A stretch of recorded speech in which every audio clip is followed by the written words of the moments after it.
Hello, good morning, and you're welcome to the program. I really would like to apologize for the late start of the program. You know, it doesn't happen like this. It was due to a few technical reasons, but I will make it up to you, I promise. Before I even tell you what I have for you today, I think I'd like to pay tribute to a few people. Just stay tuned. I'll be right back. Be still and know that I am God. Be still and know that I am your God. Be still and know that I am God. Be still and know that I am God.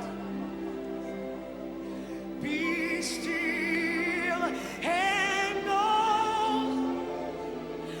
that I am God. Be still and know. Be still and know.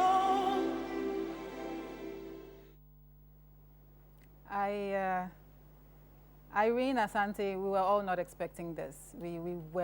Nobody was expecting this, for many of you. And those of you who don't know Irene, she hosts the movie chat room on GTV, and she passed away like 2 days ago, and it's a big blow to all of us. I don't know what is happening, but everybody's just like falling off.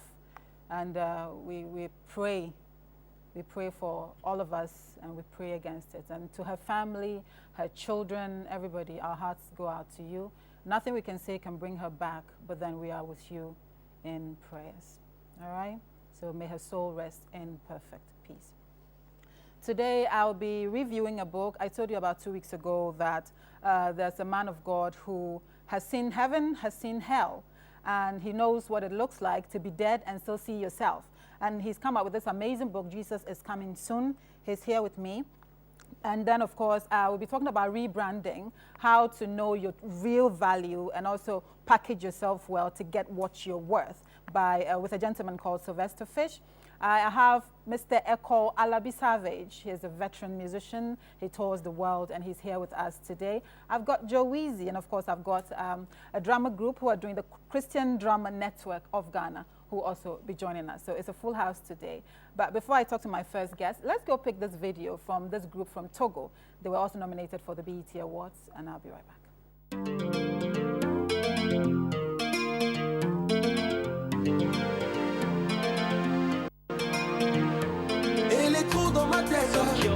La demoiselle me passionne.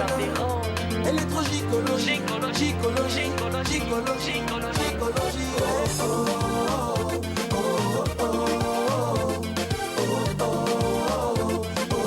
oh, oh. C'est elle qu'il me faut. Elle m'a tué, c'est elle la go du resto. Oh, oh, oh, oh, oh. Je ne sais pas comment lui dire qu'elle me paye, qu'elle m'en sorcelle tous les soirs dans mes rêves. Je ne sais pas comment lui dire, mademoiselle, vous êtes très belle, mais comment vous appelle? Je ne sais pas comment lui faire comprendre que pour moi elle est devenue un cœur à apprendre. Et pourtant, je traîne dans le coin tout le temps. Je passe mes jours au restaurant et je n'arrive même pas à lui parler. Oh. Ah, c'est honey, honey, you the crazy ma tête. Oh, mademoiselle m'impressionne. Elle est trop gicologie, gicologie, gicologie, gicologie. Oh, oh.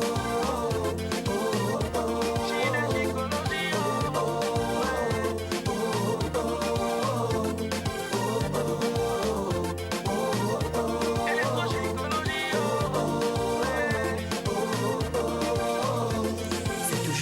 même histoire. De l'envie du matin jusqu'au soir. C'est toujours la même histoire. À laquelle on dit jamais au revoir. Elle a plein d'astuces. Elle est belle, intelligente, je me sens minus. Vu que ma vie est un film, je lui donne le premier rôle. Intempérie en moi, c'est le cyclone. Mon torse qui se bombe, mes larmes qui inondent les yeux. Non, y a pas de mots pour elle. Seul devant mon miroir, j'ajustais mes paroles. Devant la go, moi je perdais mes paroles. Oh, oh, oh, Cupidon, où sont tes fléchettes? Allô, allô, appelez-moi la fée clochette. Non. Every time dans ma tête, la demoiselle m'impressionne. Elle est trop gincologique, gincologique, gincologique, gincologique.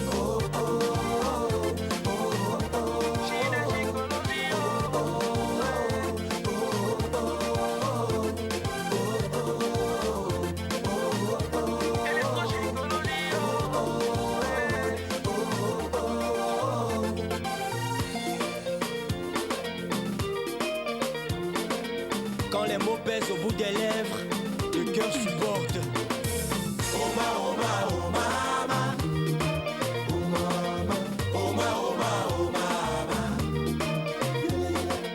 Oh ma, oh ma, oh mama. N'attendis pas. Oh ma, oh ma, oh mama. C'est toujours la même histoire.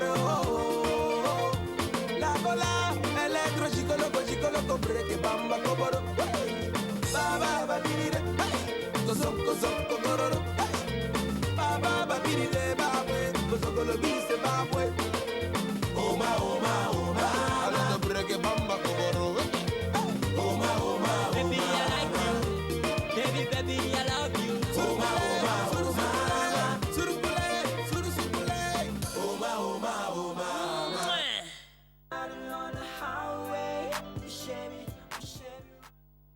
All right, you're welcome back. So that was Tufan from Togo. And I have with me Pastor. May I? Yes. Okay. Yes. Let me just read a little something about him. Pastor Jesoke Asiedu is an expert in international environmental law, advocacy, and consultancy.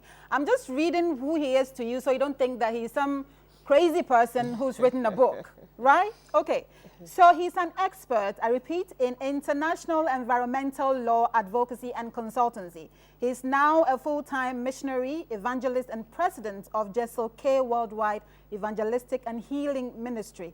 Let me just skip. He holds joint honors degrees in law, English language, masters in African studies, and LLM in international environmental law. I've said that already. So you know that he is packed. He's not one man who woke up one day and decided, oh, let me just write something and drive the people crazy. That's not who he is. You are welcome, sir. Thank you, Anita. It is really truly amazing to have you here. The pleasure is mine. His book is Jesus is Coming Soon, and he's seen heaven, he's seen hell, and then he's writing about it. Do you have people, or have you come across people who doubt what you've written? Oh, yes. I mean, several people. But of course, it would also have been a bit strange if everybody believed you. Absolutely. Because, I mean, people don't believe the Bible itself. Absolutely. And Absolutely. so it's normal. What are some of the weirdest things you've had people ask you? Well, was it hallucination? You know, daydreaming? Is it true? It's just that I think that people find it difficult to come to terms with the reality. Absolutely. You know, and so for us to escape it, or at least put it behind us, let's try and, you know, cast doubts. On it. But within themselves, you know, they in know the the reality solitude, is hidden somewhere. they know that, oh, this thing It's hidden somewhere. Yes. About this book, it says, if you've ever had just a minute's revelation of heaven, you will do everything in your power to ensure everyone makes it there. If you've ever had 1 minute's revelation of hell, you will do everything in your power to ensure no one goes to hell. As you're reading this book, there are hundreds, if not thousands, of people who are going to hell by the second. This is not a work of fiction. It is a true account of a revelation the Lord Jesus Christ showed me by his Spirit. So you saw Jesus. Oh, yes, that's even my third, because prior to this one, I had 2 encounters with him. If you read the book, you'll see the 2 encounters. I have. Yes, yes. Before your first encounter, Right. who were you? How were you like? Because people are wondering why you said, I'm Yes. quoting you, that God revealed himself to you. Yes, yes. So maybe were you at a certain point in your life that you needed God to prove himself in your life? Where were you at that point? Yeah, I think that everything about me has been supernatural, really. I don't know why God chose me for that, but I've had several supernatural encounters. Wow. Yeah. And I became born again very early, I think at the age of 10, 16th of October 1986. That's why I gave my life to Christ. But again, the reality of heaven and hell dawned on me, at a very tender age.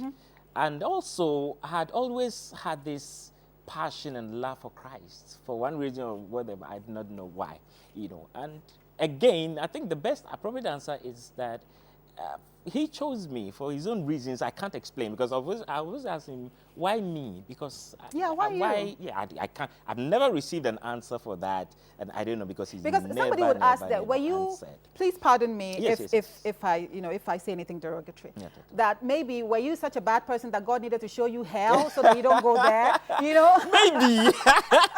Maybe, but from hindsight, I've come to understand that this is why I came to this world. Wow. Yes. I remember several years ago, I told my pastor that I have a funny feeling that after all these educational laurels and all the certificates, I'll end up preaching the gospel. I knew You just it. felt it. Yes, And I also remember that several years ago, while I was a child, I had promised the Lord that I will serve him. So I had made, and so for whatever, I think this is why I'm here on earth. That's why you're here. Not to be in the legal profession, but to preach Christ. But that was just a passage. You Yes, just it passed was. through the legal profession. and I'm committed to that. When you read it, obviously you would, for a person would have doubts when you read it, but as you go along, then it begins to grip you, that there are certain parts of it that makes you rethink certain things. There are people who do not believe that Jesus is coming again. Okay. Right. They don't believe in the second coming of Christ. Yes. That, well, he came and they've been preaching that he will come over and over and over again. But your book clearly states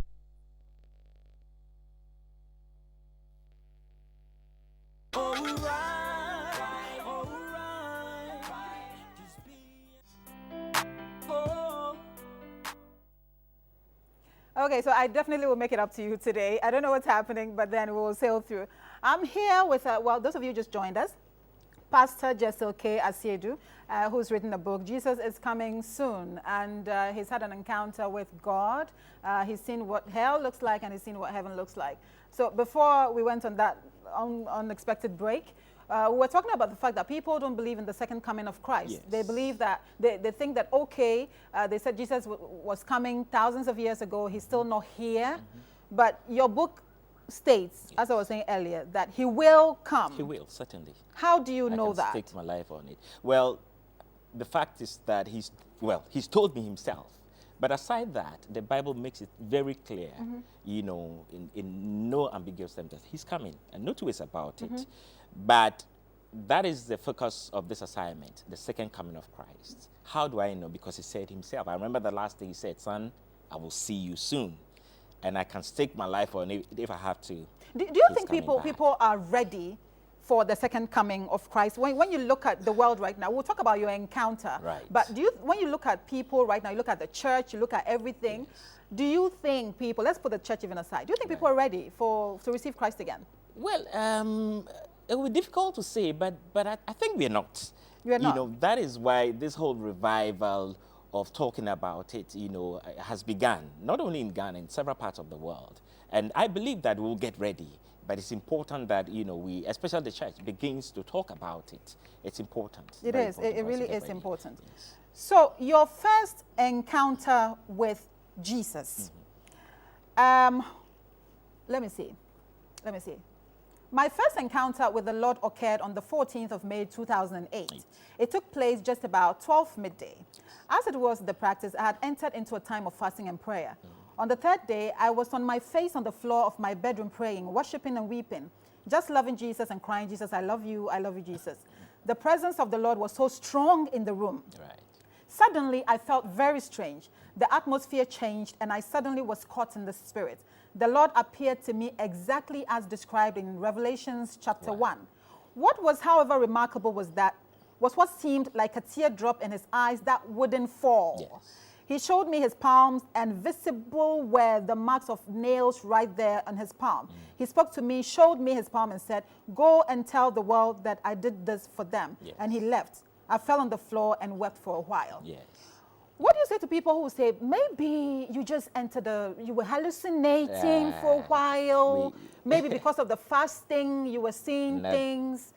Well, how do you know that was Jesus for real? In this part of the world, you understand that we identify ourselves with the darkness more. I mean, if someone had come and say that I'm a witch and I saw Satan, we'll believe that more. Absolutely. Supernatural, events on Occurring, like I said, that has been part of my life all through and through, are very, very normal. They didn't end in biblical times. Many people, just that they've not had the voice or the mandate to write as I have done. Yes, but you several have. people will tell you encounters they have had, whether in a dream or in a vision or in physical encounters and so on. Jesus is very real and he appears to people. What does he look all like? over. There are people who say shy- Jesus is black, others say Jesus is white.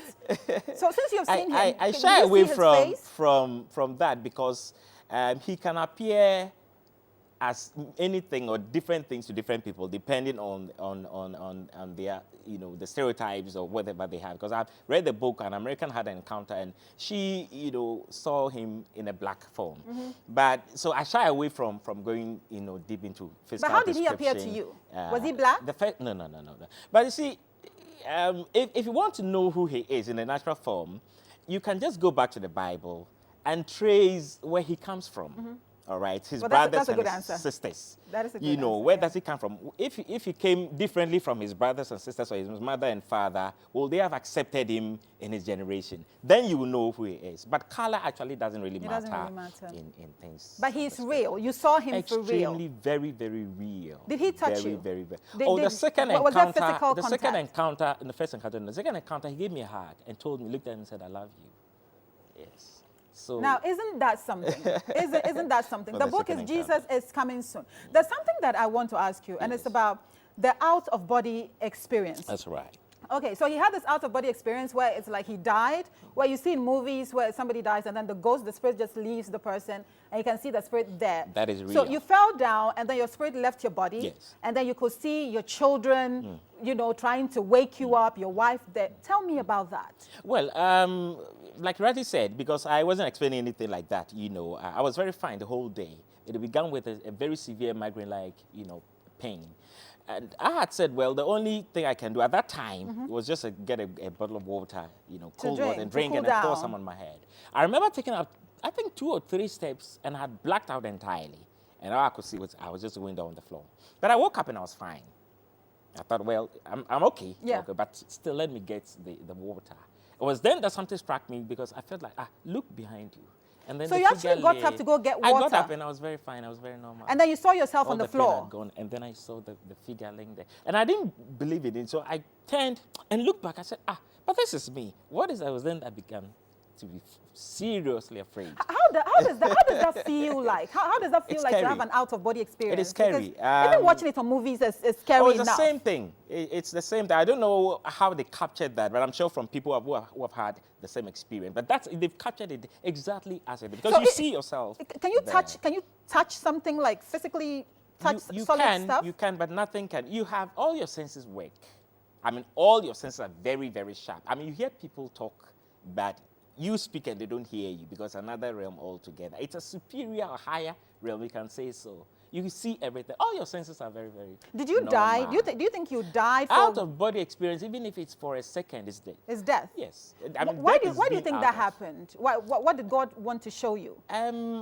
Well, now I'm able to explain. Then I didn't want to explain. Yes. But for the purpose of this, I remember I asked, why do I have to go through that? And it says, so you tell it as you felt it. You understand that? And if I'm going to spend the rest of my life preparing or talking about the coming of Christ, the reality of heaven and hell, I couldn't have done it better than experience because I shared with passion wherever I go the reality of it. There's a scary part in this book that has to do with the churches. Right. Yeah, I like the way you responded. Yeah, you need to read it. That's the second chapter of the book, and the revelation of churches, and you can actually tell the level or the status of the churches by what? Something, please tell you. Well, I mean, he showed me, the condition of the church, that's how he put it, the condition of the church. I like the question you asked initially, whether we are ready. Yeah. Because if we look at the condition of the church as he says it, then we are not ready. But of course, I mean, we'll get there, you know. And not the church as, you know, the house church, but I also say that, well, the church, of course, but the individuals in the church, we make up the church, really. So if you're a member of a particular church, you don't think about yourself as a member of the church. And it showed me various conditions that, you know, it's pervasive. I remember what he says when he shows me one church. He said, this is a representation of many others. You know, of course, he can't show me all the churches like that, but he chooses one. And I, of course, about 80% of churches are churches that I know, So, but I will not mention.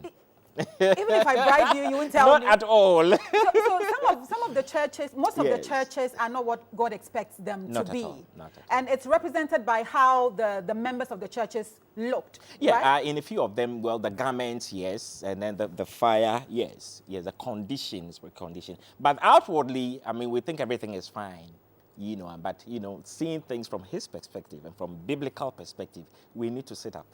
So there's a church here Yes. that is up to God's standards, right? Since you don't want to tell me, you know, I'm trying so hard not to spill everything that I've read in the book. You know, I'm trying to let him do it himself. So he had a vision about the condition of the churches. Yes. Those of you who are fake, God is looking at you. God is watching you. Those of you who are genuine, yes, that is also there. So how are you able to tell that a church is genuine? What showed that these let me people are let me genuine? use one. For instance, the vision of the garments. You know, Yes. he took me to a church. You know, like it was a curtain pattern on its own, and was showing me the normal church service. Now, initially, I saw people wearing their Sunday attire, beautiful. Then he said a word, see. The moment he said that, you know, I could see them not wearing their Sunday attire anymore, but they're wearing garments of different, you know, forms. So a very few of them were wearing sparkling white garments with, you know, And the something like pastors? stars. I'm touching that. Well, with this one, the pastor himself, but others, you know, the elders, you know, I remember the choir, majority of them were wearing what I call the torn and really dirty garments. In the church? Oh, yes, in the church. Even though it looks nicer on the outside. Extremely beautiful. All this you saw, right? Oh, yes, Because there are yeah. people who are watching. Are these two people crazy talking about this on No, television? we are not. It is real. Very, very, very real. And then he said, and I think I counted about 15 of them in a very, what do you call a big church, you know, wearing the sparkling white, and said, this represents the condition in terms of holiness of my people. Of the people. Yeah. And many were wearing the dirty and torn garments. Wow, wow, wow, wow, wow. You really need to read it to the end. As you know, I can't really tell you what everything in the book. You really need to see it to believe it. So the condition of the churches is not what God expects it to be. It's just a few. Well, he showed me others Can you that tell are me, very... do you know, like, which area is the good churches? Which area? I really love to, but that Is is it in not Ghana? my, that is not Is my the good standard. church in well, Ghana? some in Ghana, some in, I've traveled around a bit, in other parts of Which Africa area? and other Like parts of the world. Come on, Kaneshi Anita. area, East Legon. No, that's not my duty. That's not your duty, of And course. God is not the author of confusion as well. We don't want to shift the discussion Absolutely. from getting ready for his second coming Absolutely. to other things. What was the main message God wants you to deliver to Well, people who I are have watching you this morning? I've capped it into 4. That, listen, death is very real. Very, very, very real. And a day is coming, you'll be out of your body. And that is not the end, because when you leave, you are still very much alive to face eternity, either in heaven or hell. And I also want to say that, beloved, hell is so real. Very real. And if you doubt it, let's say you believe it for believing sake and get ready, and you die and realize that it doesn't exist, you don't lose anything. But if you argue and debate it and you don't get ready and you die and you are confronted with the reality, which of course you'll be confronted with, then you lose everything. Then you lose everything. Is it like we think it is, that there's fire, there are is. things to tear your flesh, There is, there are... yeah. Describe how scary Well, it is. it's a very, very vast place, but let me limit myself to a bit of where I went. You went and then there. the experiences that I went through, and it's cone-like, like like a cone shape. cone shape, prison, like a cell, but it's cone shaped, and it goes deeper and deeper and deeper. So extremely hot. it's like that. Yeah, it's just like that. Uh-huh. And then you keep going. The deeper you go, the narrower And it it becomes. goes, and then the fire keeps popping like a volcanic eruption. That's mild, but I can't find words to describe. And the closer you get, the hotter it gets and the hotter it becomes. And it's so hot. There is nothing utter darkness. I mean, extreme darkness. And Jesus calls it a darkness of darkness. Think of all the negative things that you can't find on earth. All the bad things. Very painful. I was tortured severely by 6 demons. And I felt every bit. And all your senses, again, are very sharp. Are sharp? Oh, yes. Very, very, very, very sharp. Wow. Yeah. Did you see any Screen familiar testing. faces there? Yes, like I did. people who are dead? Yes, you I saw did. them there? Yes, I Like did. who? Yeah. You don't want to No, mention? no. Are they Ghanaians or like Oh, yes, I saw a few people that I know personally. there? Yes, I did. Yes, and Wow. also in heaven, I saw people that I'm familiar with. How is heaven like? I know our time is up, but then I just want to. Indescribable. Is But there let a me gate? mention. Is there a book that you go and they check your name, like that sort of thing? Well, records are taken, detailed records of your life.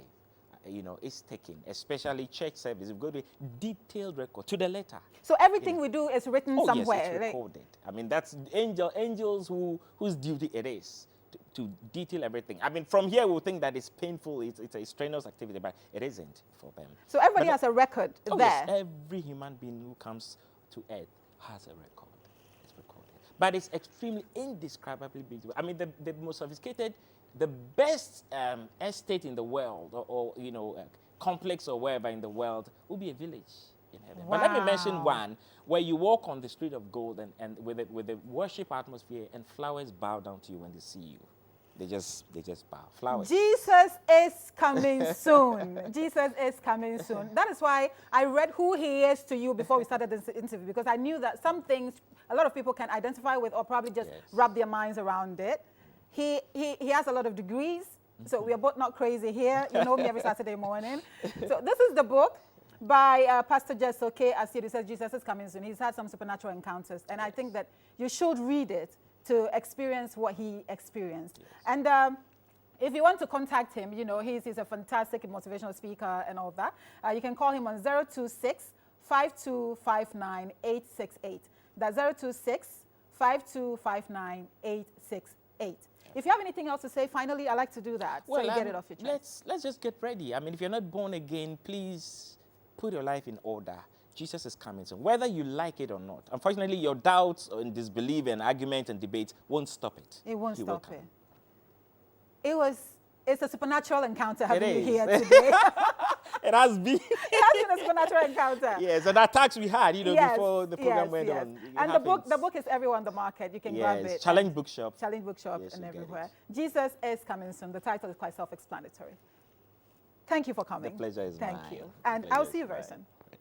On the highway, Chevy riding on the highway. Yeah.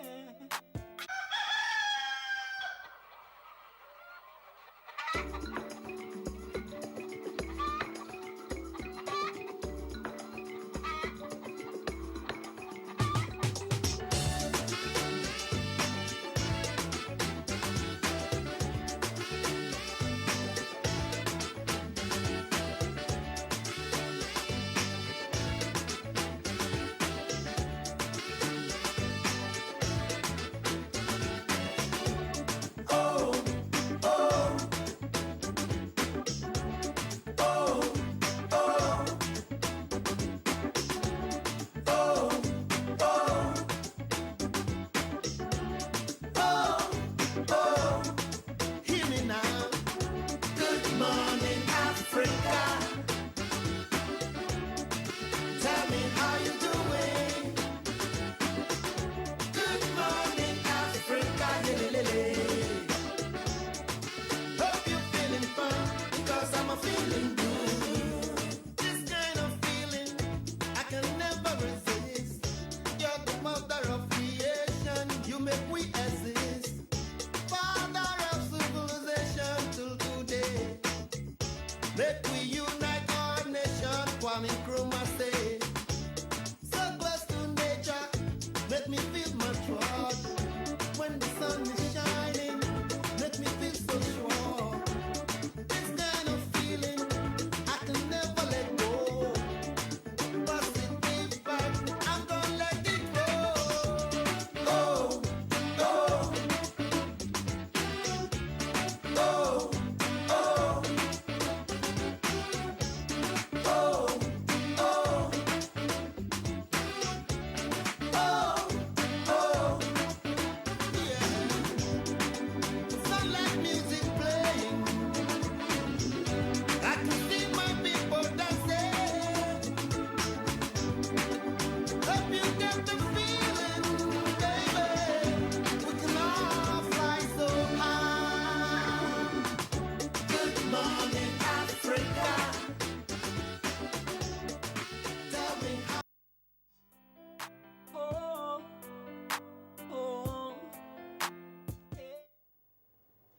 So one of the gurus when it comes to true African music, I call him Big Bro, because he is a big bro. And he's the freshest groom in town, and I know the whole of the household is watching. So let's say hi to them. And Mrs., hi, we know you're watching us.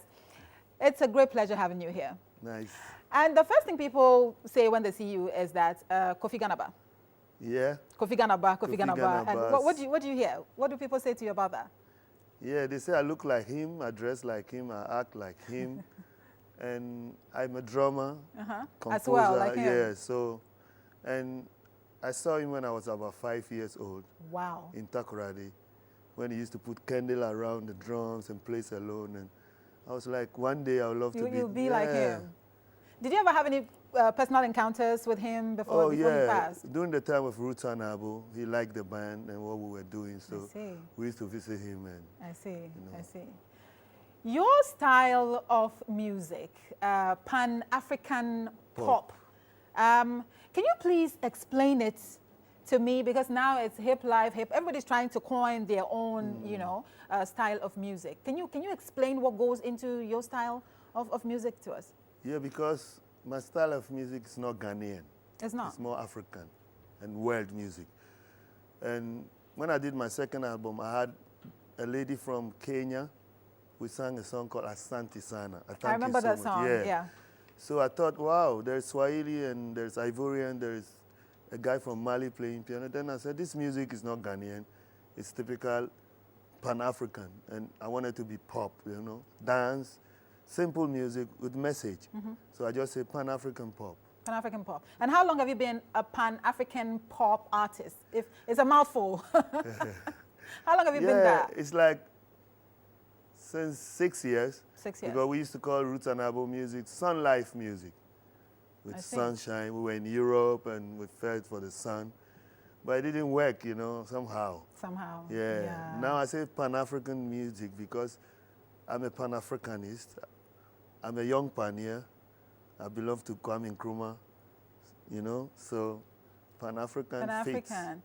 On the outside, your style of music is loved. It is big, it is widely accepted.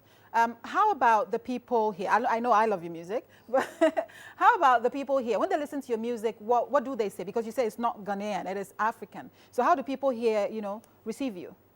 Yeah, people like my music, but my music is not out. Because a few years back, there was this payola and all sorts of things.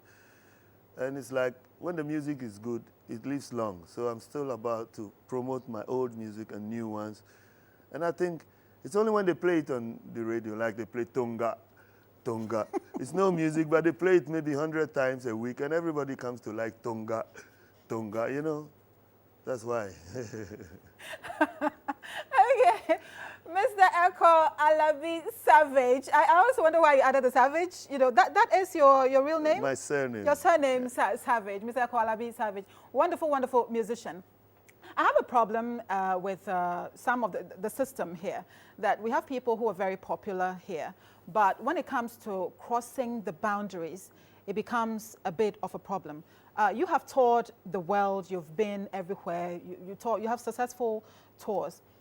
When did that begin for you, and how is that? All the same, my career grew up in Europe. I started out as a percussionist singer in Ghana, and I went early to Europe. My 21st birthday was in Europe. So I had the experience of playing with other musicians, jazz, rock, funk, reggae, high life. And then I was playing with a lot of groups, so I traveled a lot. And like I say, Ghanaian music can go abroad when it's well promoted. Well promoted. I see now they have groups, artists with manager, office. In our time, when we were young, there was nothing like that. No manager, nothing like that. You have to struggle on your own. It's a proprietor who owns the instruments in Zenith Club, and you play and go and things. They just pay you and that's it, you're gone. They pay you and you buy your dresses and gone. But now you have the young generation checking the system via internet. Thank God there's internet. People are reading and learning how to do music business. We lacked music business. But now it's there. It's picking up. And I was in Tanzania with Ebotela in February, and they were playing Azonto music in the clubs. And they were loving it. They dance. They play whiskey. They play West African music in East Africa. And we even went to a club, Cuba Club, and the band was playing. They do me wayo, I swear. The band was playing. I was like, all right. The band was not Ghanaian, but they were playing that. No, it's a Tanzanian band. Wow. When they saw us, they started playing some West African music. Wow, wow. So I think the future is bright. The future is. Yeah. The future is. There are a lot of people who would wish to get gigs outside. They want to tour, but they don't know the A and B's of it. They don't know what to do. What do you think, in your opinion, can get them on that platform? Apart from just packaging their music well, what do you think can get them there? At the moment, we are trying to put up an agency here in Ghana, which is like in the pipeline, secret, but I like to. Action speaks louder than words. So we want to see to it that we have been the 4 players. Yeah. So we want to see to it that the coming generation will get at what we had. We had it from Europe. Yeah. And we are connected to most of the agents, the promoters, and so forth. So if I say, Tony or Eric, this is a band, get them on, then they will get them on. So when we get our agent together, we can do more. We need this is a man to know. If you're in the music business in Ghana, trust me, you are a young up-and-coming artist, and you want to take it from me, this is a man to know. But for a musician who goes on tour, I know that it is fun on the road for the people who watch you. But for your own personal life, how is that like? Because sometimes you go weeks, months on end on the road. How does that affect your personal life? There is the good and the bad, like you said. It's nice to go around the world playing good music, making people happy, making them dance. But the other side is like we are gypsies, from hotel to hotel, every night different bed. Sometimes we say, that bed was hard. Oh, they're a 5-star hotel. Yeah, Charlie, we enjoy you, And for our private life, it's difficult. For me, every time I get a woman, I go 5 months, I go there, and it's like, oh, you're leaving me so much. You're always gone. You don't have time. It's hard. That's why most of the artists are single. Most of the good musicians are single. Yeah, because it's like the music, you say God, music, and the rest, So intensive musicians, they are like, they don't want to waste any woman's time. Yeah, and hurt people and things, For me. But why don't you take your women on the road? Or that is not something that can be done? Because they always do different jobs. Teacher, nurse, lawyer, it doesn't really go. So. Wow. It must be hard to have a wife that is at home and then you're on the road and your kids. So what is the longest time you've been on the road before, Wow. Like months or weeks? Oh, yeah, 3 months. 3 months on the road? Yeah, the longest, 3 months. Wow. Like we go and we have day offs and we can't come back home. So we stay in Paris 4 days. Then we go to Marseille, then we go to Brussels, then you fly to Japan and you fly back. Your suitcase, every day you park. Virtually living out of your suitcase. Yes. It sounds like fun to people who are listening to you, but is it fun? Is the experience fun? Isn't there a time that you wish that, I think now, let me retire? Have you had that moment before? Not yet. Not yet, but we get tired, The only time we are happy is when we go on stage and we say, how you feeling? Yay! And they say, yeah, and then we rock and go, I see. But what you don't know is that he's been married for how many hours now? How many hours would that be? That's why I said he's the latest groom in town. Since Tuesday. So it's not even 1 week old yet. He has the most beautiful woman. And we want to know what was different this time. Why did you decide that, okay, even though I'm still going on the road. Okay, he's holding a picture. The beautiful. He wants you to see his wife. My wife and me. I didn't know he was holding a picture. Okay. I would have scanned it. But he's holding a picture, and it is the picture of the most beautiful woman in the world. In the world. And we want to know what was different this time, and why did you decide to settle? I think it's Jah. We call Jah. Some say Allah, some say God, Nyami, Atana, It's just works, And when the time comes, no man can stop this time. We say Satan has no visa in our area, me and my wife, you know. Absolutely. We know each other a long time. Like the press said already, 23 years back, we were friends. You've known her 23 years? Yeah, we were friends. You know, we had fun in Ghana. We played together, Roots and Owusu and the Melody Makers, and we had fun. And then the thing clicked this time. And so she's a musician too? She's a great musician. Wonderful. Great musician. May we know her name? Or Sharon Mali Savage. Sharon Mali Savage. That's it's a queen, not Mrs. O. Queen. She's a queen. Sharon Mali Savage. That is beautiful. So you will be touring together, because I know you have a plan. You know, if you didn't have a plan, you won't settle down now. There is a backup plan. There's a big picture, right? True. So what is the big plan, so we can help you in prayers? If No, we will tour together. She's a musician. She's been on the road like 30 years before with her brothers and sisters. She knows the game. Wow. And we are ready to play it well. Wow. You know, no wahala. Wow. Wow. How does it feel being married, even though it's less than a week? Can you tell us? Is it scary? No. You know, it's your first marriage? I don't want to go into that, but Yeah, is it it's scary? the second. Like first was in Europe, like, you know, but this is the real African marriage. Wow. Where you go to my heart, you know. I can see love written all over you now. Abio, I did in love. Oh. Anyway, Mr. Echo Alabi Savage and Queen Sharon Mali Savage. We wish you a wonderful, happily. They should happy, pray for us. Oh, we are Ghana. praying for you. Ghana. We are praying for you. Because So this stands for what? I wanted to ask you before we wrap up. Oh, this is stands for what? Rastafari. Selassie, you know, the king. This is what we had in Ethiopia, and Ethiopia is the only country that was not colonized. That's like wonderful. We are. And yeah. the king deserves to be praised. Absolutely. Because they praise their queen in England, and we praise our king in Africa. And they say, oh, Rasta people say this and that. Anyway, we are here to reveal revelation. You Absolutely. know? Absolutely. So we thank everybody who bless Metro TV. Yeah. Sister Anita.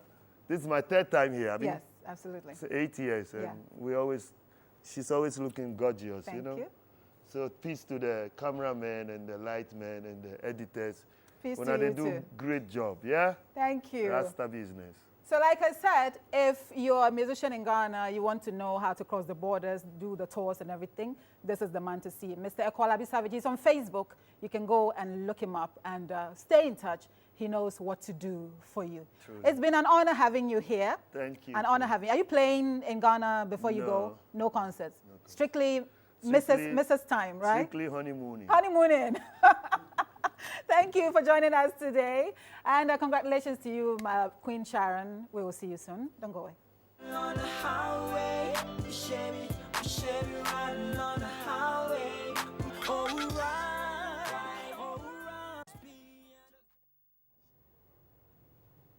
All right, you're welcome back to the studio. Today it's more talk, you know. Mr. Eko just left us, and I'm really honored to introduce you to one of the finest gentlemen that I know, Mr. Sylvester Fish. And Mr. Sylvester Fish is a marine engineer, and he's also a brands and communications specialist. And today he's here to tell you how you can package yourself and get what you're worth. You may not, you know, have all the money that you want, or you think that a job is going to get you that money that you want, but sometimes it is a personality that you need to repackage well. So how do you do that? He is here to tell you that. But before he does, first of all, welcome. Thank you so much, Welcome, Anita. welcome. Thank you so You're much. looking impeccable, as thank usual. you. Same. You're looking But good. we want to know, before we get into this, you're a marine engineer. Yeah. You've been on the waters. You know, you have... Tell us the life of a marine engineer. Indulge me a bit. Anita, I mean... How is it like? I was just talking to somebody about being on the road. Okay. So you tell me about being on the waters. Being a marine engineer, first and foremost, it has a lot to do with courage. You need to be very courageous because you'll be dealing with the elements, you know, pressure, weather conditions, waves, and you must also have a lot of passion for the water because it is not everyone who can stand the sight of an ocean because the ocean is not a swimming pool. The ocean is not a swimming pool. It's not a swimming pool. And we marine engineers are very, very careful in terms of how we operate offshore, because everything there, the number one policy that we don't compromise on is safety. It's a safety culture. And we have written risk assessments, we call them WRAs, for every kind of simultaneous operation you're doing, whether you're doing a preventive maintenance on a thruster, or you're doing a preventive maintenance on a riser, or you're doing a preventive maintenance on a But piping work how or is it whatever. like when you're on water? I know, give me just 2 minutes of that. Okay. How is it like being on the water and being in the middle of nowhere? And you know, I mean, for me, it's quite scary. You know that it's just water around you, Yeah. and it's just water and silent. Exactly, You know, very exactly. silent, and it can drive you crazy, can it? It can sometimes. I mean, for a first timer, first and foremost, I mean, because we will have to fly a chopper into the sea, but it is not even everybody who can be there. For the first time, you have seasickness, you have to take some sea tablets just in case you throw up. And then also, because you don't see any land, all you see is machines and water. So it gives you a certain way of thinking. And there are some of the staircases, especially when you're moving up to the derrick, to where the top drive is, it extends into the ocean and you can see. And first and foremost, you have to wear a life jacket, because if there is anything, you know, the higher you go, the more the winds, the tidal winds are very strong. And if you don't have a lot of courage for water, you can't even walk on the staircase No, and I move can't. up to the derrick. I don't think it's for me. Exactly. Somebody will ask, what is the fun in that? But then, obviously, you like what you do, because I love you talk what I about do. it with so much passion. Yes. So those of you who want to be marine engineers, first of all, you must like water. It's just like a basic Exactly, requirement. exactly. Then again, what And am I talking about, machines. right? And machines. So Yeah. the other side of Mr. Sylvester Fish is that he's a brands and communications specialist. He helps you rebrand yourself. He helps you rebrand your company. He helps you put a new image of yourself or your company out there. People have multinational companies, and that is supposed to like rake in billions, and they're wondering why there's this stagnation, and it's not bringing in anything. It's just like a Any standstill. cash. Yes, yes. But they can, of course, they can do better. They can do better. What are we anytime. missing? What- First of all, take us through the steps. Exactly. What every like multinational company or like a private company, whether it's a limited liability or it's a sole proprietor, the basic missing link is an understanding, a fundamental understanding about a brand. Setting up a company is just one step of a long journey. You set up a name, you have a company logo, you have a trademark, you have a slogan. But the company name and the logo, it's not a brand. It's not a brand. It is not a brand, because then when we move back into the history of brands, like I said before, it was a methodology with which people used to actually identify their flocks. You tag them, and once you're tagged, it separates your flock from a wide range of similar flocks vis-a-vis a particular industry. So if you are in aviation, or you are in telecom, or you are in banking or catering, there are other set of companies They're competing as well. that are offering the same or similar services. So what is this caterer who is fantastic? Her cakes taste better than these people. Yeah. But then her cakes are not selling as much as these people. Exactly. Even though she thinks she's doing everything right. What is Exactly. she not doing right? Yeah, she's not doing something right, because there is something you have to, there is a relationship that has to be established right from the beginning.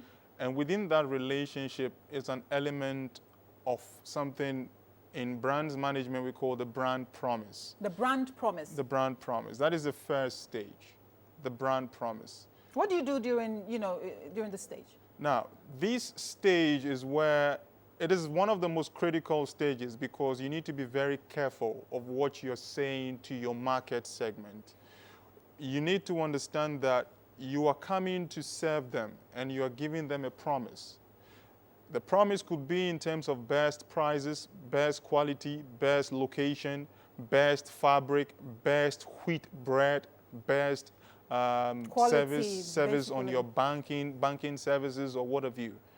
Now, it is critical because you need to know that you are in a business with these people for a long time, or you would be in the business with them for a long time. So your brand promise is supposed to come out from within you. It's supposed to be authentic and original.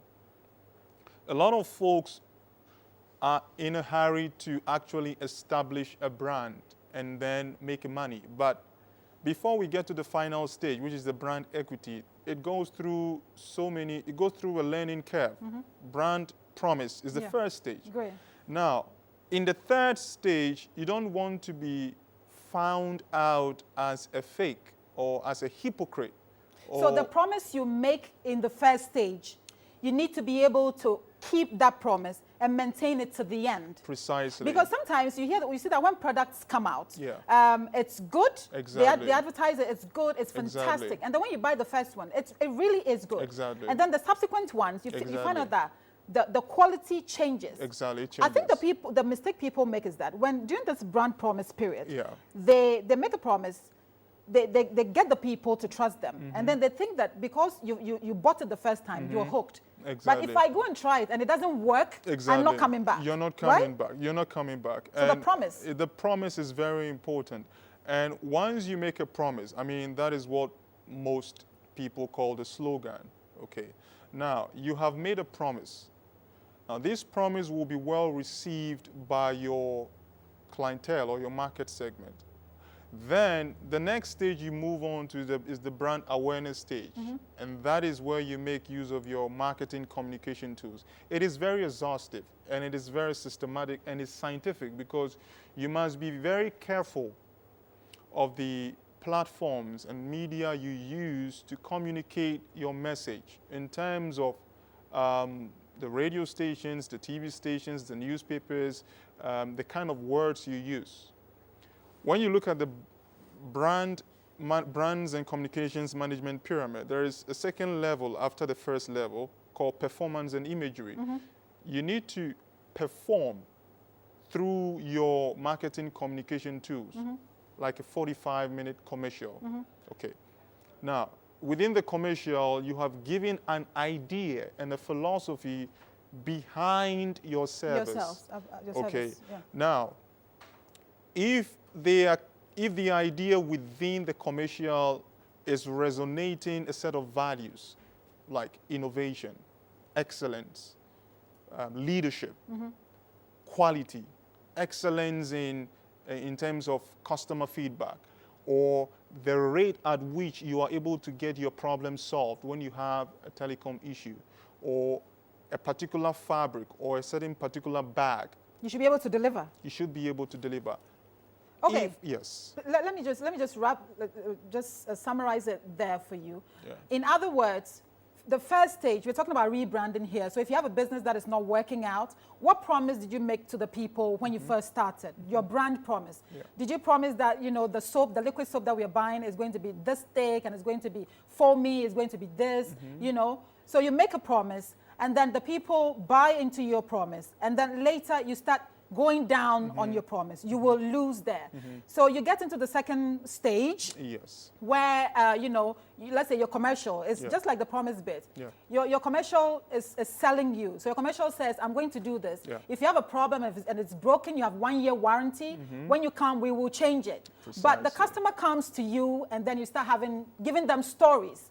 That doesn't go well for your brand. Exactly. It doesn't go well for the Exactly. brand. Then you have brand controversy. Brand controversy. You understand? It means Wow. that you are not authentic. What the sensation and the emotion I had in the TV commercial is not what I'm experiencing in reality.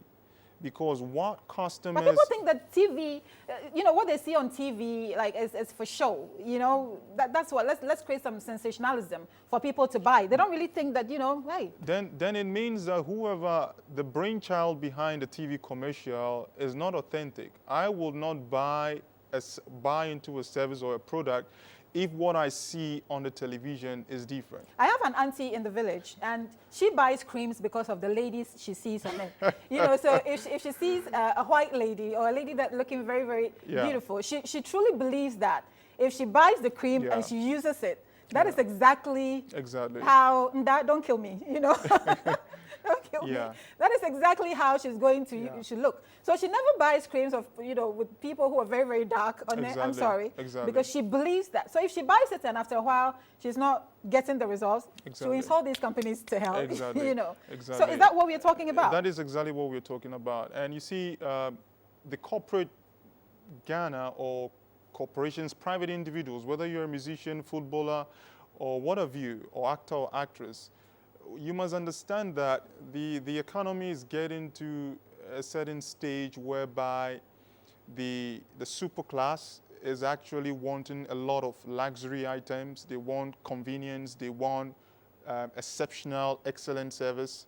So if you want to compete in this current state of where the Ghanaian economy is heading towards to, you need to understand that people will only come to you when they know they have been able to establish, which is the third stage, the brand integrity. Brand integrity. Okay, integrity and consistency.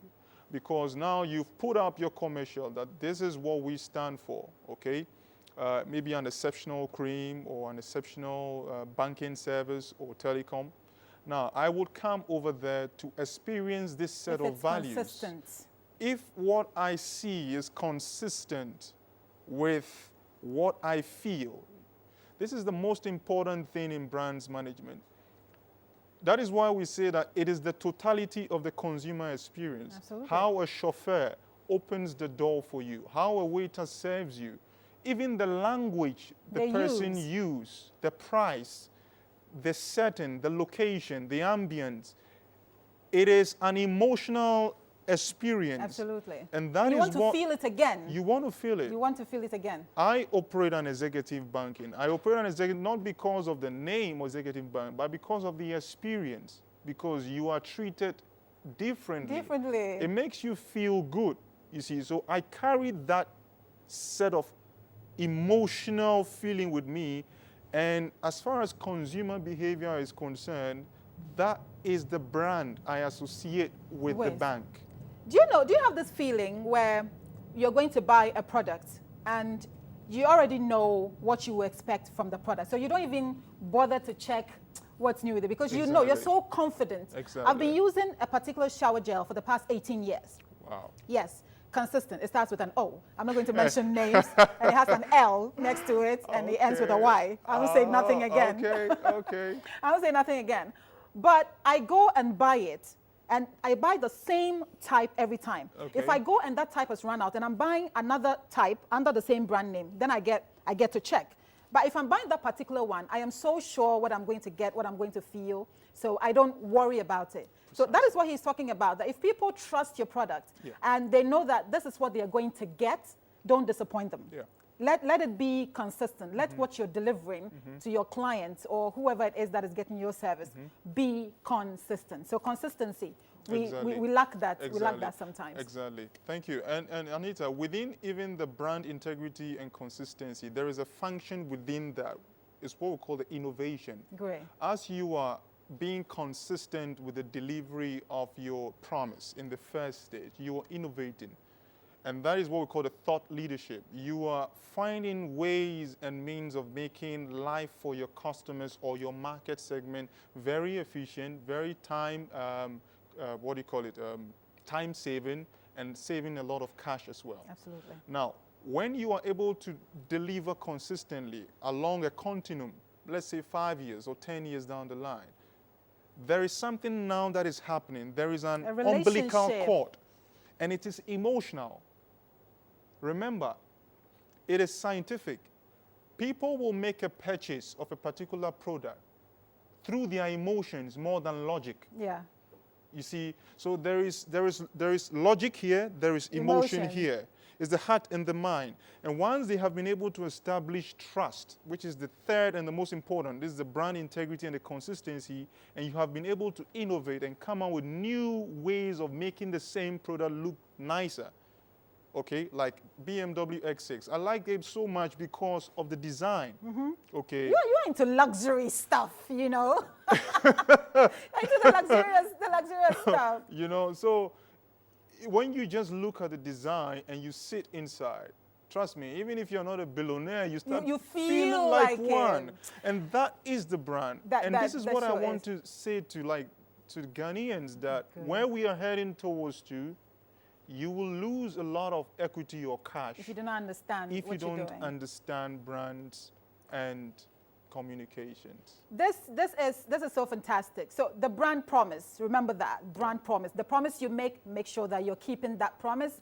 And then the second one is Brand awareness. brand awareness. And then the third one Is is the brand integrity brand and integrity. consistency. You need to be consistent. You need to keep your promise to your customers. And after these three, it builds equity. It cash. builds a relationship. Like I buy my soap.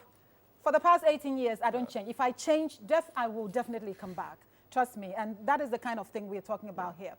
Mr. Sylvester Fish is here to serve you. So I know that. How can they reach you? How can they reach you? I'm on Facebook, Sylvester Fish, and when you get me on Facebook, we will communicate via Facebook. Okay. So the fish is Phish. SH. Phish, Mr. Sylvester Fish. So And contact him I on manage brands, Facebook. And he serious manages brands as well. Yeah. You know, he talks the talks. I mean, he likes luxurious stuff. Oh. Thank you. Thank you so much. We'll do Anita. lunch afterwards. No problem. In a BMW. You Same take me. problem. So thank you so much once Thank you so again. much, Thank you. Anita. Coming up, I have Mr. Joe Weezy in the house. Don't go away.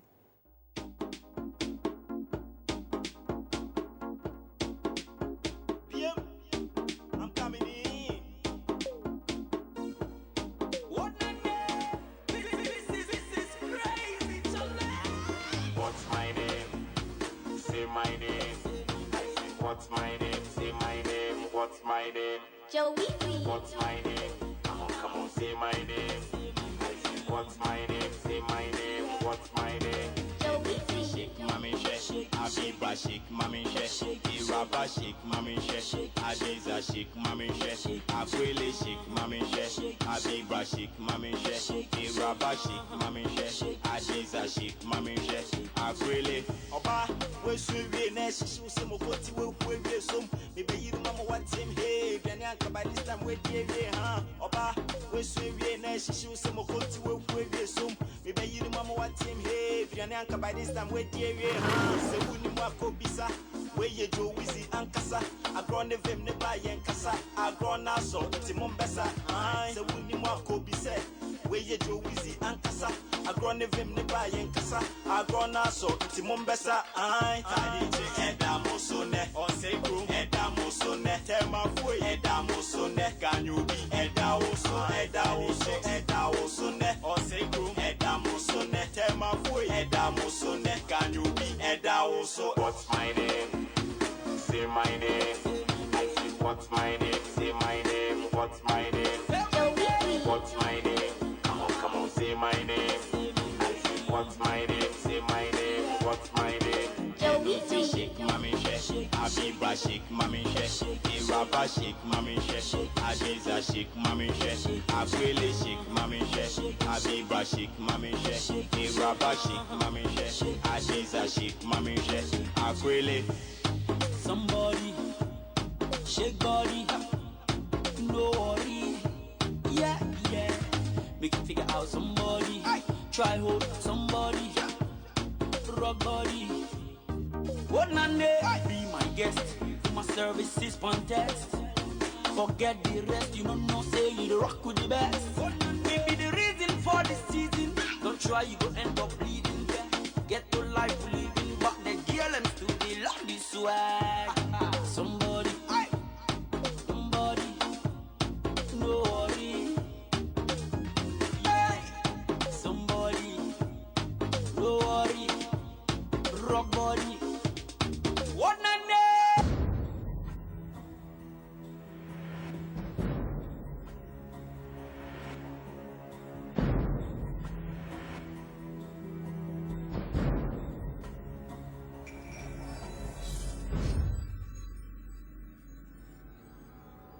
What's my name?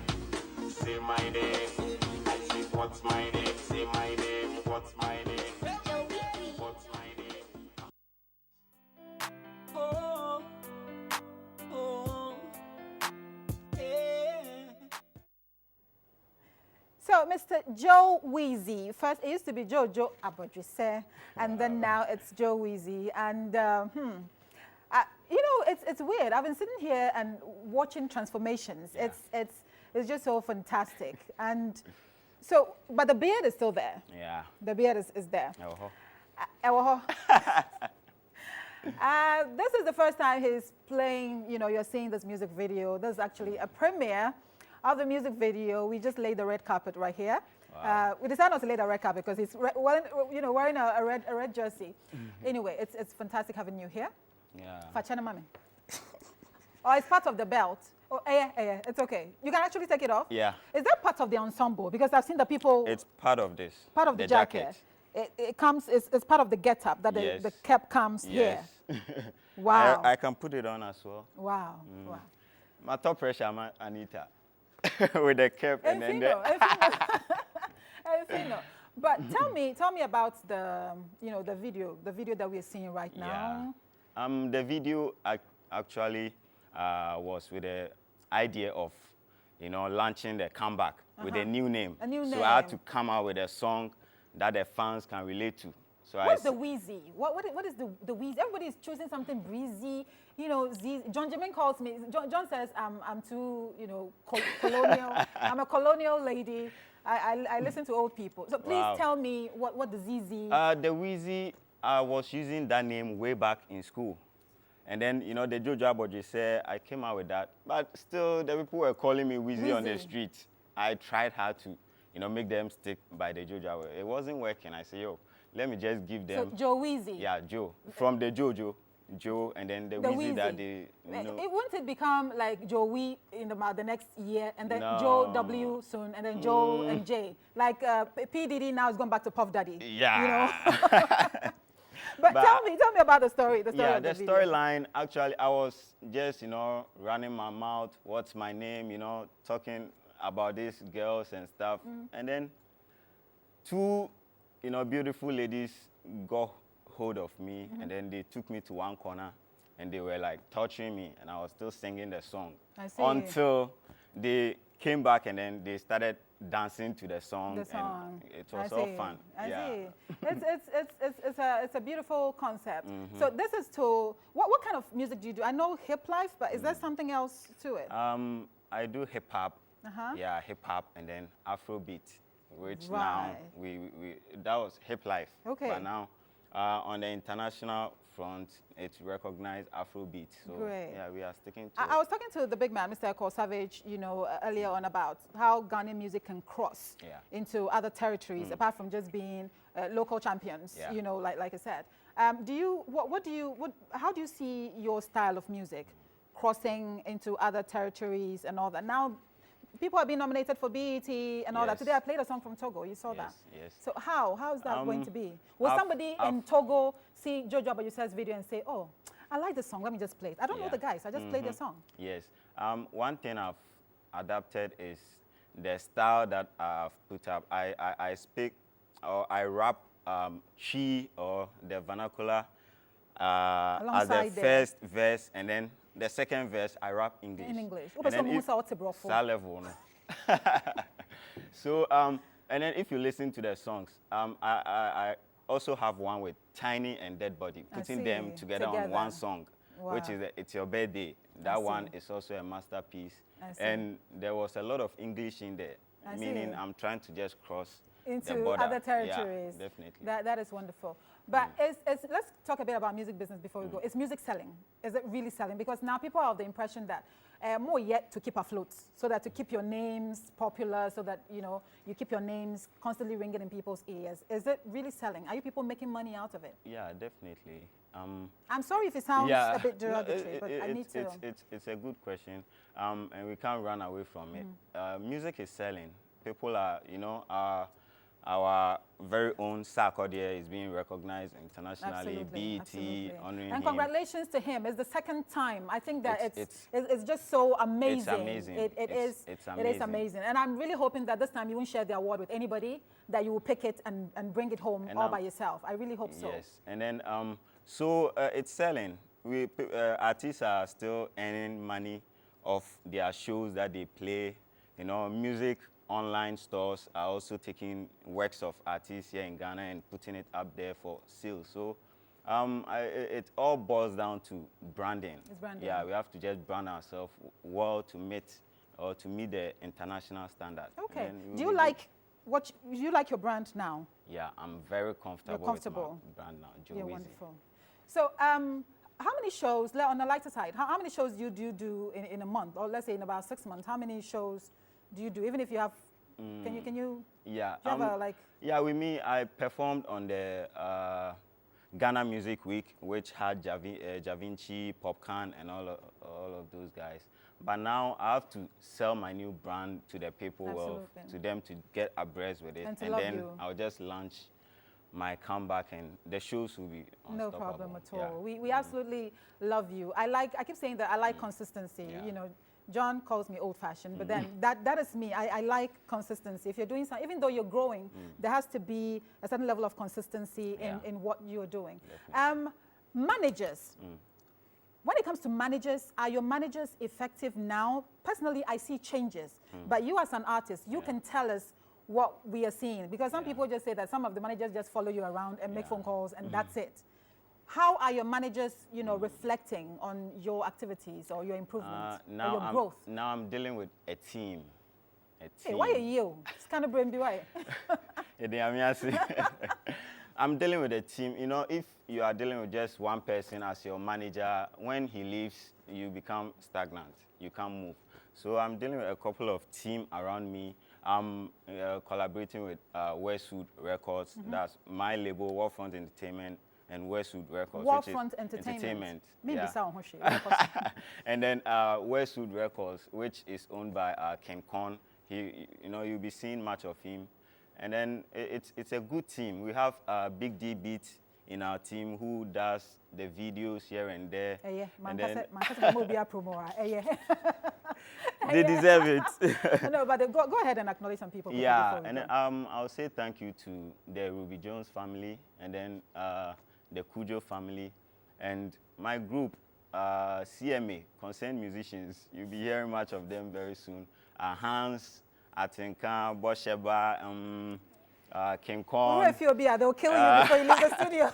And then Obo as well, and Musiga. Okay. And everybody that have supported Joe Wizzy in one way or the other. And then the fans, they can still access my music online. They can follow me on Twitter at Joe Wizzy GH, on Facebook, Joe Wizzy Ghana, and on Instagram, Joe Wizzy.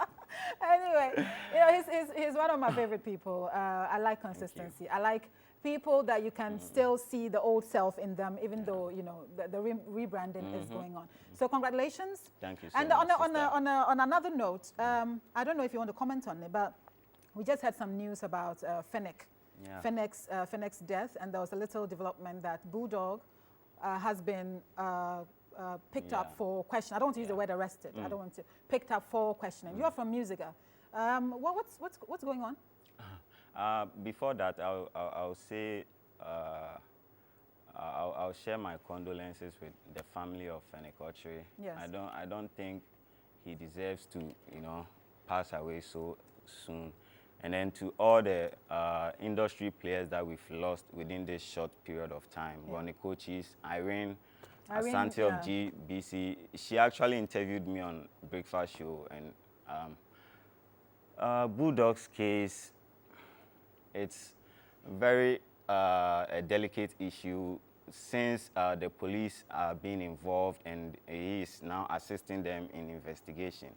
And I would just say to the media, they should tone it down and then wait for, they say, not guilty until proven guilty. So we have to just tone it down and then wait for court to decide whatever, and then we can just talk about it more. Absolutely, absolutely. I totally respect that. So we are waiting, and it was good having you here. Thank you so much. So whilst Anita, giving me top that pressure, cap- mommy. whilst it's giving me that cap, I also want to acknowledge Justy Fashions for giving me this lovely outfit that I'm wearing today. And thank you so much. Justy Fashions is around Jolu. They have one at. So this. It's a crown on its own. Wow. Okay. I got a, I'm like some hip hop Ghana woman now. Oprah I feel Winfrey. it's so weird. Wow. Let me just bring it You down see? a bit. Like. I got the whole Anita rocking my cap, man. I'm blessed. Thank you so much for joining me today. Thank you, sis. Thank you. Thank you. Thank I will thank see you soon. I Yes. really will see you soon. Don't go away. On the highway, we Chevy ride, we Chevy riding on the highway. Oh, we ride, oh, we ride. All right, you're welcome back to the studio. And my last but not the least guests, the Christian Drama Network of Ghana, umbrella body of drama ministers in Ghana. They're having their movie premiere and dedication. You're welcome to the studio. May we know your names? My name is Reginald. Reginald? Yeah. And I'm Tumishe. Tumishe. What does that name mean? Please tell me. Yeah, the full name is Oluwa Tumishe. Oluwa Tumishe. Oluwa in Yoruba land means God. Tumishe means modify or beautify. So God has modified you. Or beautify my life. Yeah. Do you know the name I would have chosen if I was Nigerian? Obianuju. I don't know what it means. I just love it. Okay. What does it mean? That's an Igbo name. You have no idea. I don't know, yeah. And I have somebody in my church who bears that name, but I Please never ask asked. her what it means. I really would love to know. I will do that. Anyway, so you're premiering this movie called Koje. Is it? Did I get it right? Goje. Goje. Goje. Goje. Goje. Tell us about your organization, and then we come to the premiere. Okay. Basically, as the name says, Christian Drama Network. It's a network of Christian dramas and independent drama ministries Yes. coming together to form a network to use the gospel, to use the Bible, all right, to propagate the gospel to everybody through drama. We believe that audiovisual sticks more than the spoken word. Yes. Because if I should ask you maybe last Sunday, when you were, what the pastor said, basically you might forget and you might not remember. But if I ask you 10 years ago, a movie that you saw, you will remember. you remember and can tell me from the beginning credit to the end credit. Absolutely. Yeah, so basically that is why we are coming together to propagate the gospel through drama. I see. Yeah. But is it effective? Does it get the message across? Because there are a section of the public that would rather hear a pastor speak, right? So the drama vis-a-vis the preaching, do you think the drama gets across to more people? I would like to say that drama is not competing with the pastors. It's not. Yeah, because drama is just a tool that every pastor can use to reach out to the congregation. Like you rightly asked, maybe the pastor preached last Sunday and the member cannot remember. Next Sunday, you can say, okay, my drama group, I'm preaching on this topic. Can you put up a play on this particular topic? For it to stick more. Yeah, for it to stick more. So preaching and drama would They really go help. together. Yeah, would Okay. really help. So what is this? What is the Goje? Goje. Goje. Yeah. It's a Nigerian word? No, it's not. Actually, Goje is carved out from a name, but Goje is talking about a land. Let's say maybe Accra or Okay. Kumasi. So it's a name of a place. Yeah, it's according to the movie, it's a name of a place. I can see your face there. You are in there. Yes, of You course. are the old man in there, right? Well, at the later part of the movie. Yes, I see beard and all that. Yeah. What is the movie? Oh, I know you don't want to give it away, but why should people come and see? It's on stage. It's a stage production. No, it's a movie. It's a movie. Okay. Why do you think people need to come see it? It's another movie, right? They'll say. Well, God has given us a specific message. You know, the special thing about evangelical drama is the message is received from God. It's not just any story you can pick on the street. God inspires your heart. It drops the message into your heart. It might come like a word, a verse of the Bible. So we call it skeleton. Then you build the flesh. Around it. Yeah, you build around it. But you have a central focus of the particular message. So It's a message that God has sent to every individual, to every land. And it's talking about the people that God loves, but they are neither cold nor hot. But they are special to God. God wants to use them as his end-time battle axe, but they must pass through a fiery furnace. Yeah. You know, when people hear about Christian movie, they're expecting you to dress like Moses. To dress like people from the biblical times. They're expecting something like that. But I can see some voodoo priests, something, you know? What is that? Why that line of story? I know that realistically these things do happen, but sometimes people, like I said, they expect to see something, you know, they create a mindset of what a Christian movie should look like. So why does the storyline? You know, it should be, it's like a day-to-day activities, something that people will be able to adapt to, certain things that people see all the time. Yeah. So then when you see certain things happening, you don't go to the olden, because we are not in the olden days. We are current modern days. 2014. Yeah. So the things that we see happening, that's the same thing that God will use to speak to you for you to be able to adapt. Like, okay, yes, this is what the people are talking about, and not something that you're supposed to see in the olden days. Okay. So the date is the 24th of May, 2014, time 4 p.m. to 8 p.m. And the venue is Ghana Girls Guide Association Training Center that is behind Achimota Police Station. You all know where Achimota Police Station is. And it's totally free. Yes, yeah. It's absolutely there's no catch. No, there's no catch. I'll come and free. say, you come and say, if you don't give any offering, you won't leave the building or No, anything no, like no, that. no. Okay, great. No, it's and absolutely the Kumasi is on Saturday, 31st of May, time 4 p.m. to 8 p.m. And the venue is the Snit Hall near Ghana Commercial Bank, Kumasi. So Accra, behind Achimota Police Station, 24th May, 4 p.m. to 8 p.m. Your final message, then I'll say goodbye. Well, on the Friday of that event, the 23rd, we're having another event. We target testimony and impartation night. Yeah. Okay. This is really targeted at drama ministers. People want to use drama evangelism as a tool for soul winning. So we also invited them at the same venue, 5 p.m. on Friday 23rd, to come and listen to testimonies of great men of God who have been doing great exploits through drama evangelism across the globe, so that they can also be inspired by their testimonies. Okay, and we're talking about evangelist Kola Okeowo, evangelist Lekan Ashkea, evangelist Mike Agbola, and of course our very own Reverend Anthony Kujo of ICGC Calvary Temple. And evangelist Mike Bamiloye. He's the big picture, so I was coming to that. Okay. Evangelist and Mrs. Mike Bamiloye, Mount Zion Film Productions in Nigeria, and wonderful people. Yeah. So it's a pleasure having you here today. Thank you for having us too. So thank you to Justy Fashions. Thank you, Justy Fashions, and thank you, Madam Jane Bachman. Oh, I know you're watching the show, and happy birthday to Mrs. Felicia Mensah. This is coming from Bright Mensah and Phoebe Mensah. They wish you happy birthday and long life. You are from Mays Daycare. Happy birthday to you. So thank you for watching the show today, and congratulations to a certain man whose video I'll be playing right after I wrap up. I'll see you next week. Bye. My name is Rema Kamoko, aka Buko Mbakun. Don't follow a madman who is run away. Yeah. There we go, Joe. Aji. I said, say Bankunba. Aji. Say Bankunba. Look at the macho, on your left. Load of macho, on your left. Slim macho, on your left. Book of Banku, on your left. Nala for the coup. One no, go on two. Banku, machine again. Cause you wonder. A bow, babo. Oh, mole, no flag bank. Chomola, cause you're gone. What your gunde, Obalajani, what your shallow. Obashinaka. What ya pretty? What ya doing there? Can it go back? Yeah, what ya plot? Get back what she thought. If I over, walk on no shit there. Look at the macho on your left. Load the macho on your left. Slim macho on your left.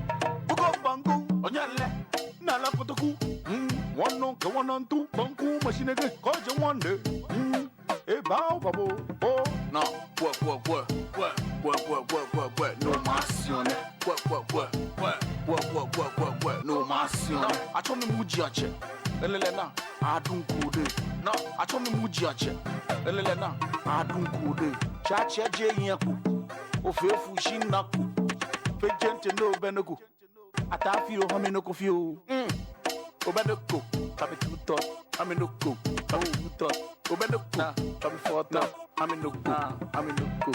Okay, the macho, Onyala, blow the macho, Onyala, slim macho, Onyala, Bugo Bangu, Onyala, Nala Kotoku, one no go on 2, Banku, machine again, cause you wonder, a bow, babo, oh, Niona, don't put a door, Banku and buy don't put a door, oh, Niona, don't put a door, Banku and buy don't put a door.